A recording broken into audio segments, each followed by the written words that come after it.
Nah, doa yang terbaik adalah doa urun syik kepada anak. Melebihi urun syik mak dengan ayah menyagam doa ke anak yang lebih daripada doa para aulia Allah. Sebab menyagam doa lima gem doa le idron mak idron ayah menyahawa drone anak drone bugot dunia dan akhirat. Waten malam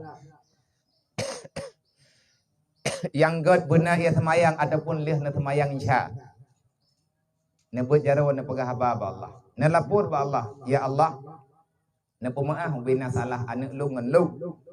Na pampun ubina dosa anak lung yang ka dipebut dosa kepada drone. Ya Allah, lung urun syik riyata kepada anak. Anak dah na sebut na.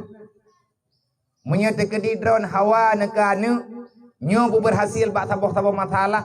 Na sebut na nanti menua. Ya Allah, ya Rabbi, ya Ilahi, ya Maulana Nabi, ya Allah, anak long tipulan. Kan tipulannya kena. Nabi, ya Allah, ketipulan benar kulit. Musajabah. Hebat tak. Doa tengah malam dari sidro ayah kepada anak. Alangkah benar-benar kekuatannya luar biasa. Nyan kali kepurno tanya oleh uru-uru awai.